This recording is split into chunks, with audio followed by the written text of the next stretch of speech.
Hi guys, today I'm back with another Roald Dahl, taken again from the Roald Dahl Treasury, and today's story is called The Enormous Crocodile.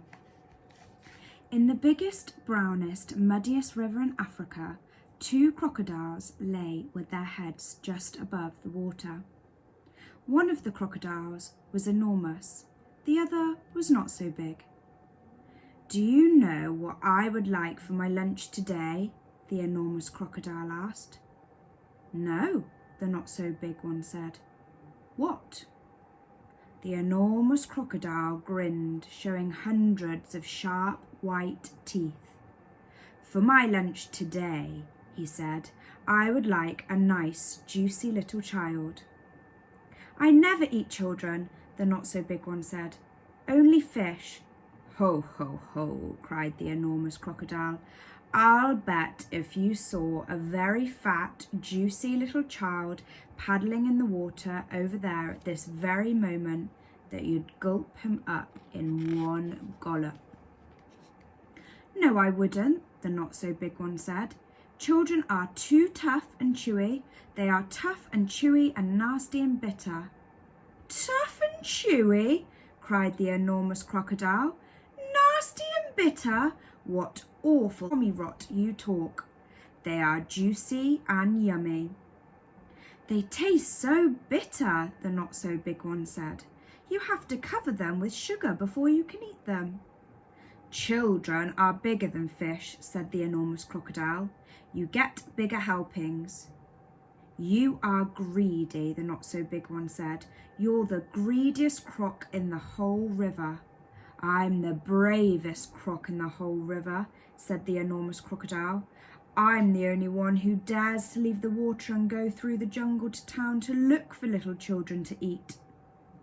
"You've only done that once," snorted the not-so-big one. "And what happened then? They all saw you coming and they ran away." "Ah, but today when I go, they won't see me at all," said the enormous crocodile. "Of course they'll see you," the not-so-big one said. "You're so enormous and ugly, they'll see you from miles away." The enormous crocodile grinned again, and his terrible sharp teeth sparkled like knives in the sun. "Nobody will see me," he said, "because this time I've thought up secret plans and clever tricks." "Clever tricks?" cried the not-so-big one. "You've never done anything clever in your life. You're the stupidest croc in the whole river." "I'm the cleverest croc on the whole river," the enormous crocodile answered. "For my lunch today, I shall feast upon a fat, juicy little child while you lie here in the river feeling hungry. Goodbye." The enormous crocodile swam to the side of the river and crawled out of the water. A gigantic creature was standing in the slimy, oozy mud on the riverbank. It was Humpy Rumpy the hippopotamus. "Hello, hello," said Humpy Rumpy. "Where on earth are you off to at this time of the day?" "I have secret plans and clever tricks," said the crocodile. "Oh dear," said Humpy Rumpy. "I bet you're going to do something horrid." The enormous crocodile grinned at Humpy Rumpy and said, "I'm going to fill my hungry, empty tummy with something yummy, yummy, yummy." "What's so yummy?" asked Humpy Rumpy. "Try to guess," said the crocodile. "It's something that walks on two legs." "You don't mean," said Humpy Rumpy, "you don't really mean you're going to eat a little child?" "Of course I am," said the crocodile. "Oh, you horrid, greedy, grumptious brute," cried Humpy Rumpy. "I hope you get caught and cooked and turned into crocodile soup." The enormous crocodile laughed out loud at Humpy Rumpy. Then he waddled off into the jungle. Inside the jungle he met Trunky the elephant. Trunky was nibbling leaves from the top of a tall tree, and he didn't notice the crocodile at first. So the crocodile bit him on the leg. "Oh," said Trunky in his big, deep voice. "Who did that?" "Oh, it's you, is it, you beastly crocodile? Why don't you go back to the brown, muddy river where you belong?" I have secret plans and clever tricks, said the crocodile. You mean you've got nasty plans and nasty tricks, said Trunky. You've never done a nice thing in your life. The enormous crocodile grinned up at Trunky and said, I'm off to find a yummy child for lunch. Keep listening and you'll hear the bones crunch. Oh, you wicked beastly beast, cried Trunky. Oh, you foul and filthy fiend. I hope you get squashed and squished and squizzled and boiled up into crocodile stew.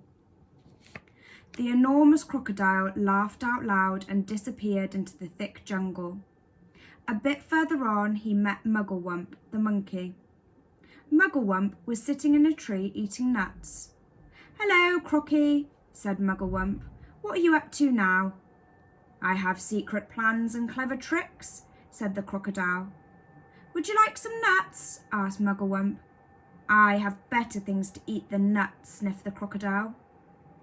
I didn't think there was anything better than nuts, said Mugglewump. Aha, said the enormous crocodile. The sort of things I'm going to eat have fingers, toenails, arms, legs and feet. Mugglewump went pale and began to shake all over. You aren't really going to gobble up a little child, are you? He said. Of course I am, said the crocodile. Clothes and all, they'll taste better with clothes on.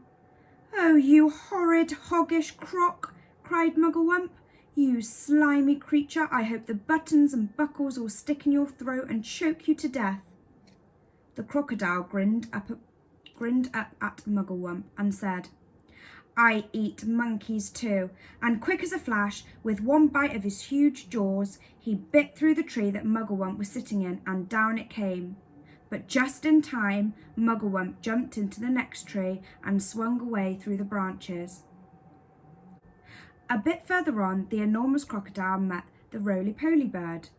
The roly-poly bird was building a nest in an orange tree. Hello there, enormous crocodile, sang the roly-poly bird. We don't often see you up here in the jungle.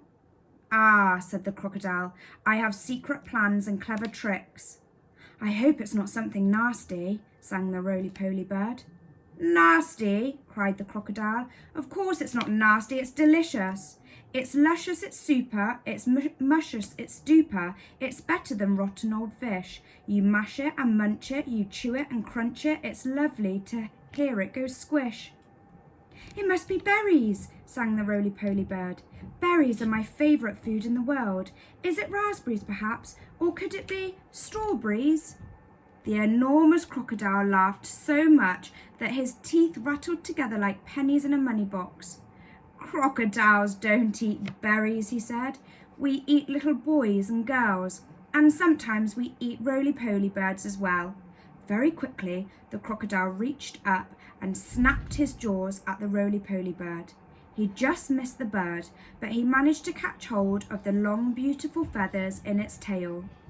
The roly-poly bird gave a shriek of terror and shot straight up into the air, leaving its tail feathers behind in the enormous crocodile's mouth. At last, the enormous crocodile came out of the other side of the jungle into the sunshine. He could see the town not so far away. Ho, ho, he said, talking aloud to himself. Ha, ha. That walk through the jungle has made me hungrier than ever. One child isn't going to be nearly enough for me today. I won't be full up until I've eaten at least 3 juicy little children. He started to creep forwards towards the town. The enormous crocodile crept over to a place where there were a lot of coconut trees. He knew that children from the town often came here looking for coconuts. The trees were too tall for them to climb, but there were always some coconuts on the ground that had fallen down. The enormous crocodile quickly collected all the coconuts that were lying on the ground. He also gathered together several fallen branches. Now for clever tricks number 1, he whispered to himself. It won't be long before I'm eating the first part of my lunch. He took all the coconut branches and held them between his teeth. He grasped the coconuts in his front paws, then he stood straight up in the air, balancing himself on his tail. He arranged the branches and the coconut so cleverly that he now looked exactly like a small coconut tree standing among the big coconut trees. Soon, 2 children came along. They were brother and sister. The boy was called Toto, his sister was called Mary. They walked around looking for fallen coconuts, but they couldn't find any because the enormous crocodile had gathered them all up.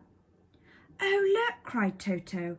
"The tree over there is much smaller than the others, and it's full of coconuts. I think I could climb that one quite easily if you help me up the first bit."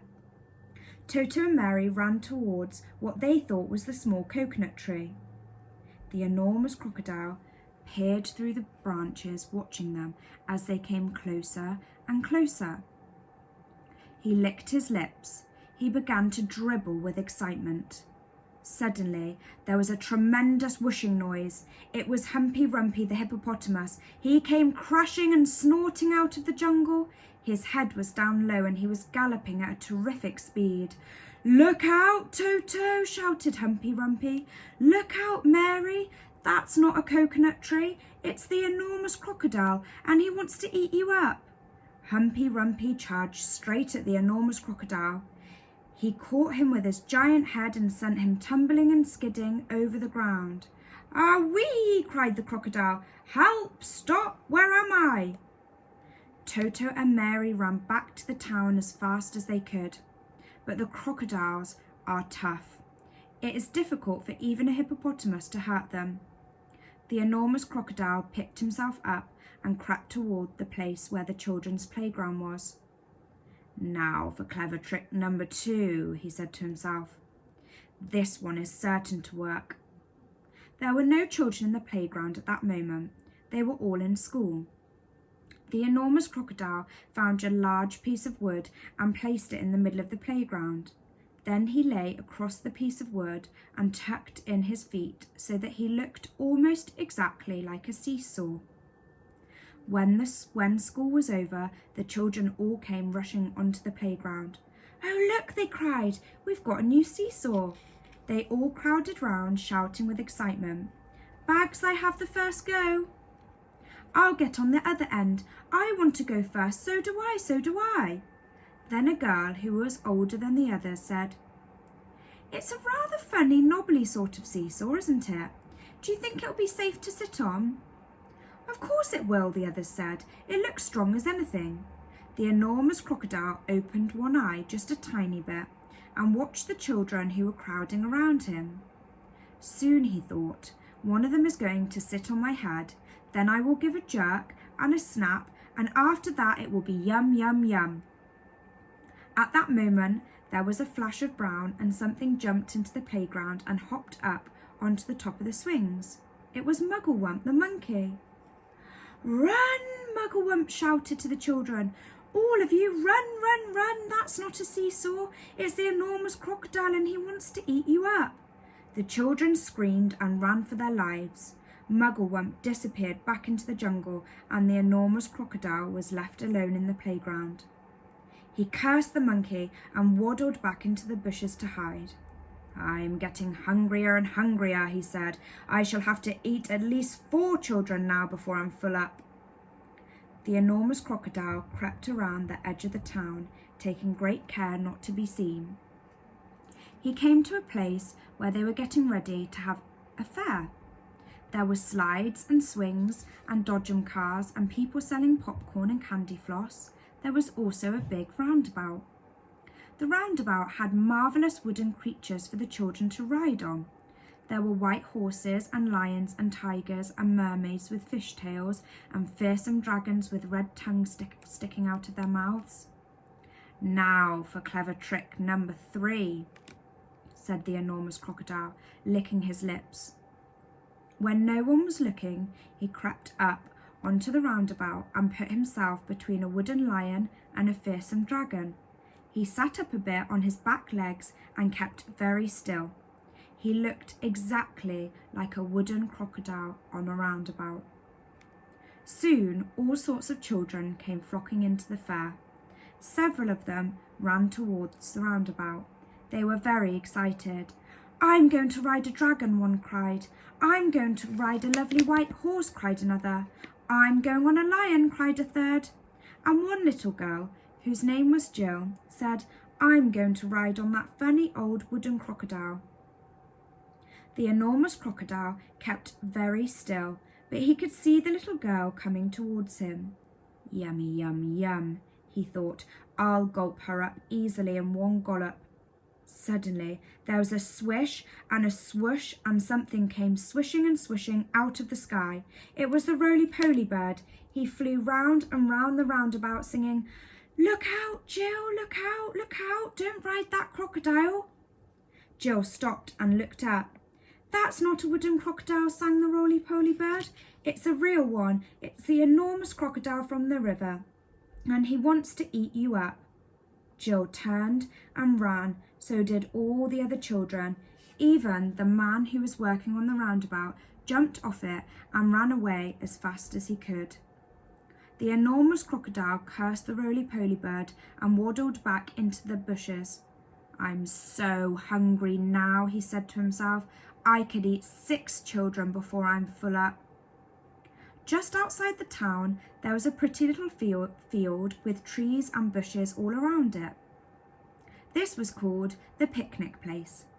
There were several wooden tables and long benches, and people were allowed to go there and have a picnic at any time. The enormous crocodile crept over to the picnic place. There was no one in sight. Now for clever trick number 4, he whispered to himself. He picked a lovely bunch of flowers and arranged it on one of the tables. From the same table, he took away one of the benches and hid it in the bushes. Then he put himself in the place where the bench had been by tucking his head under his chest and by twisting his tail out of sight. He made himself look very much like a long wooden bench with 4 legs. Soon, 2 boys and 2 girls came along carrying baskets of food. They were all from one family, and their mother had said they could go out and have a picnic together. Which table should we sit at? Said one. Let's take the table with the lovely flowers on it, said another. The enormous crocodile kept as quiet as a mouse. I shall eat them all, he said to himself. They will come and sit on my back, and I will swizzle my head round quickly, and after that it will be squish, crunch, gollop. Suddenly, a big, deep voice came from the jungle. Stand back, children, stand back, stand back. The children stopped and stared at the place where the voice was coming from. Then, with a crashing of branches, Trunky the elephant came rushing out the jungle. That's not a bench you are going to sit on, he bellowed. It's the enormous crocodile, and he wants to eat you all up. Trunky trotted over to the spot where the enormous crocodile was standing, and quick as a flash he wrapped his trunk around the crocodile's tail and hoisted him up into the air. Hey, let me go, yelled the enormous crocodile, who was now dangling upside down. Let me go, let me go. No, Trunky said, I will not let you go. We've all had quite enough of your clever tricks. Trunky began to swing the crocodile round and round in the air. At first he swung him slowly, and then he swung him faster and faster and faster still. Soon the enormous crocodile was just a blurry circle going round and round Trunky's head. Suddenly, Trunky let go of the crocodile's tail, and the crocodile went shooting up high in the sky like a huge green rocket. Up and up he went, higher and higher, faster and faster. He was going so fast and so high that soon the earth was just a tiny dot miles away. He whizzed on and on. He whizzed far into space. He whizzed past the moon. He whizzed past the stars and planets until last, with the most tremendous bang, the enormous crocodile crashed headfirst into the hot, hot sun, and he was sizzled up like a sausage. The end.